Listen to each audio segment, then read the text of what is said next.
जी नहमदहु व नसल्ली अला रसूलिहिल करीम अम्मा बाद फ़ौज़ बिल्लाहि मिनश शैतानिर रजीम बिस्मिल्लाहिर रहमानिर रहीम। आज ना मेरे एक बेहतरीन दोस्त आलिम दीन हैं, इमाम मस्जिद हैं, मुझे मिलने आए हैं, तो मैं खुश हूँ कि काफ़ी अरसे बाद हमारी मुलाकात हो रही है और कुछ दीन की बातें भी हुई, कुछ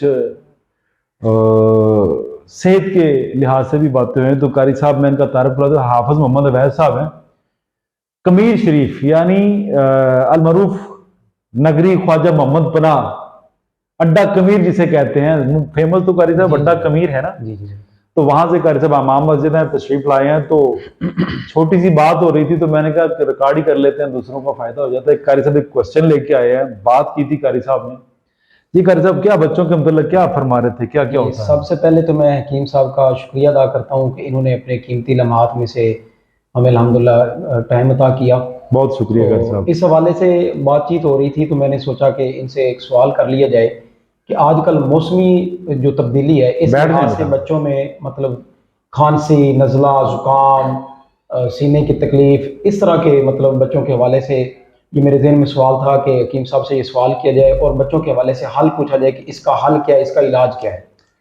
कारी साहब बहुत शुक्रिया। सबसे पहले तो माओं की ड्यूटी बनती है कि माएँ अपने बच्चों को संभाल के रखें, जी जी। और जब इस वेदर में नहलाएं तो पंखे के नीचे बच्चे को मत करें। बिल्कुल ठीक। जब इस मौसम में, जब मौसम का तगैर हो, तब्दीली आ रही हो, तो जी जी बच्चों को नहलाने से पहले पानी को गर्म कर लेना चाहिए। ये जी जी। माओं की ड्यूटी है।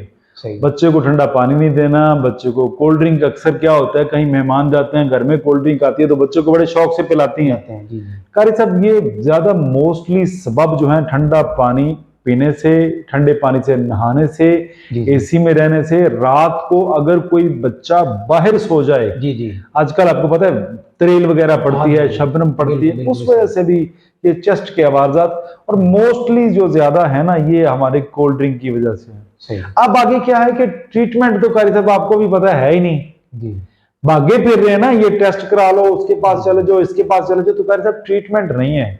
सही। कारी साहब जुगाड़ है सारे। ट्रीटमेंट वो है कि आप दवाई इस्तेमाल करें, दवाई इस्तेमाल करने के बाद कारी साहब आप रिलैक्स हो जाएं।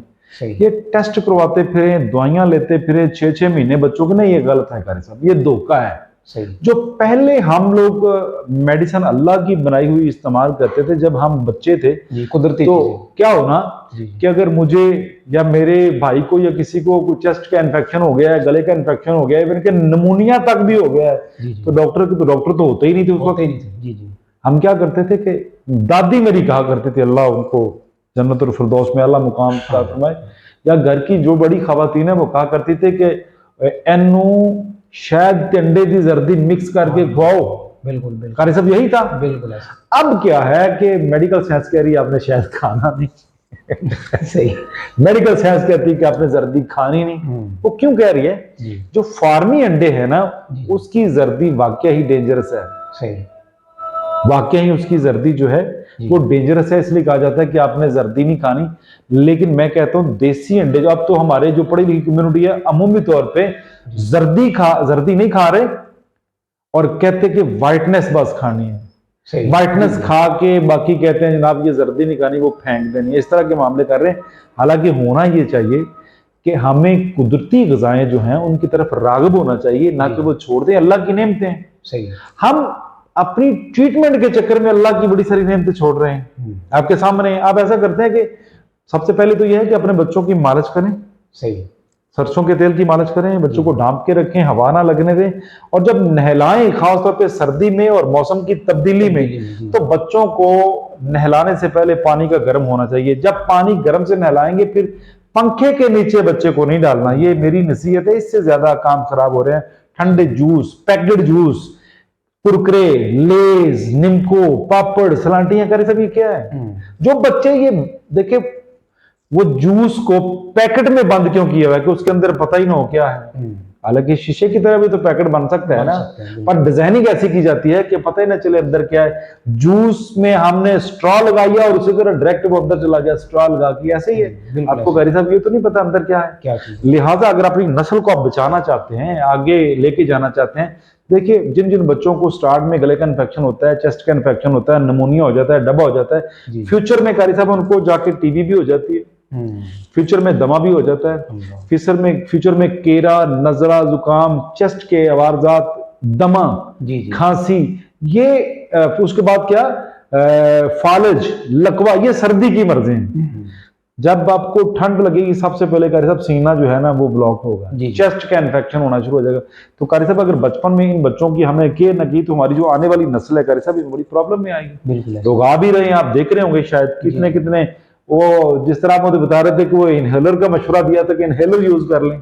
कारी साहब ये तो ड्रग है, ये तो नशा है। बिल्कुल कारी साहब इलाज तो नहीं है। इलाज मैं कारी साहब किसी की बदनामी नहीं कर रहा, सही हकीकत की बात कर रहे हैं। आप आते हैं इलाज की तरफ, इलाज करना क्या है। अगर किसी बच्चे को निमोनिया हो जाता है, डबा हो जाता है, ये पसलियां चलना शुरू हो जाती हैं या सांस के मसले होना शुरू हो जाते हैं, खांसी, बलगम, रेशा, ये अगर मसाइल होते हैं, सर्दी लग जाती है तो करना क्या है। करना यह है कि सुहागा कारी साहब आम सी चीज है, आपको पता है, पंसारियों से मिल जाती है। कारी साहब 20 रुपए का 30 रुपए का सुहागा ले लें। इतनी महंगाई के बावजूद भी मैं ये मशवरा दे रहा हूँ, ये मुफ्त वाली चीजें और सस्ता इलाज। फिर क्या है कि बेजरर है, साइड इफेक्ट नहीं है। जी। आप आते हैं मेडिकेशन की तरफ तो एक फायदा होगा, आप तो चंद नुकसान भी होंगे। जी बिल्कुल। कारी साहब क्या करना है, सुहागा ले लीजिए, सुहागे को पाउडर करके उसके बाद उसे बरियां कर लीजिए, भून लीजिए। आप सबको ही पता है। जी। अगर ना पता चले तो सुहागा बरियां नेट पे लिखिए, आपके सामने वो सारी वीडियो आ जाएगी। सुहागे को बरियां कर लीजिए, बरियां सुहागा हो और इसके अलावा लौंग हो। सुहागा 2 हिस्से, लौंग 1 हिस्सा, पाउडर दोनों, और मिसल गुबार हो। सही। सुहागा कारी साहब फर्ज करें हम लेते हैं 10 ग्राम, लौंग पिसा हुआ 5 ग्राम, ये दोनों को मिक्स कर लीजिए। छोटे बच्चे जो बॉर्न बेबी से लेके 2 साल तक एक चुटकी कारी साहब उठा के थोड़े से शहद में मिक्स करें और बच्चे को चटवा दे। 2 टाइम या 3 टाइम ऊपर से माँ फीड करवा दे। कारी साहब कोई भी चेस्ट का मसला होगा, गले का मसला होगा, बच्चे को बुखार होगा, नजला होगा, जुकाम होगा या निमोनिया होगा, मेरे रब के हुक्म से इंशाल्लाह वो पहली खुराक बता देगी। 3 खुराकें दिन में दें या 2 दें, या ऐसा करें कि इसकी माजून भी बना सकते हैं। जी। जितना इनका वजन हो, दोनों चीजों का पाउडर कर लिया, मिला लिया आपस में, उससे डबल आप उसमें शहद डाल दीजिए और माँ अपनी थोड़ी सी उंगली वो दवाई में डिप करके बच्चे को चखा दे। बड़ा बच्चा है 2 साल के ऊपर, उसको ½ टीस्पून दे दें। उससे बड़ा है, यंग ब्लड है, उसको 1 टीस्पून मुकम्मल दे दें। हाफ तो बच्चों को दे रहे हैं, ऊपर से चाय ले लें और थोड़ी देर कंबल ओढ़ लें। इंशाल्लाह एक पहली खुराक से ही फायदा होगा। ये नजला, जुकाम, ये बड़ों और बच्चों सबके लिए बराबर है। ये कारी साहब सदर की जितनी, चेस्ट की जितनी भी मर्जें हैं, सर्दी की जितनी मर्जें हैं कारी साहब, उनके लिए अक्सीर आज़म है। सही। और कुछ अगर आप दरियाफ्त करना चाहें कारी साहब तो इंशाल्लाह बेहतरीन हो गया जी। आपने माशाल्लाह इतने मुख्तसर वक्त में बेहतरीन रहनुमाई भी कर दी है और बेहतरीन नुस्खा भी अता कर दिया। कारी साहब उसमें एक और चीज भी है। जी। हम अपने कल्चर को भूल चुके हैं, लगता नहीं ऐसे? बिल्कुल ऐसे ही। कारी साहब पहले हम शोरबे वाले खाना खाते थे। हाँ जी। ऐसे ही है। फिर क्या हो गया, घर में फिर हमारे ना स्कूलों में होम इकोनॉमिक्स पढ़ाया गया। होम इकोनॉमिक्स पढ़ा के हमारे पुराने खानों को खत्म किया। हमारी नानी दादी के जो खाने थे वो खत्म करके अब भुने हुए खाने। जी। मैं कहता हूँ शोरबे वाले खाने का है तो वो कहते खाते हैं, पर वो खाते क्या है, ग्रेवी वाला, जिसको हम रस मिसा कहते हैं। जी। लंबा शोरबा इस्तेमाल नहीं करते। जिन जिन को सर्दी लग गई है, चेस्ट के मसले हैं, इस तरह की खांसी, नजला, जुकाम, टीबी के भी मसले हैं, जी कारी साहब आप शोरबे वाले खाने शुरू कर दीजिए और मेरा रब आपको शिफायत देना शुरू कर देगा। क्योंकि नबी अलैहिस्सलाम सल्लल्लाहु अलैहि वसल्लम का फरमाने वाली शान है कि जिस घर में शोरबा है वहां कारी साहब बरकत है। ऐसा है ना? तो कारी साहब जो नबी की बात है वो तो फिर क्या बात, हकीमों का हकीम है। बिल्कुल कारी साहब, अगर हम नेचुरल की तरफ आ जाए, अपने जो हमारा कल्चर है उसकी तरफ आ जाए कारी साहब, बीमारियां तो वैसे लग नहीं सकती। सही बात। पहले हमदर्द की नौनिहाल, गुट्टी और चरका, ये चीजें पहले यूज होती थी। जी। अब कारी साहब ये यूज नहीं होता। अब खुसूसी मुआलिज जो है वो एलोपैथिक वाले साहब जो कहते हैं, वो कहते हैं ये चीजें यूज नहीं करनी। हालांकि सब हर्ब की चीजें।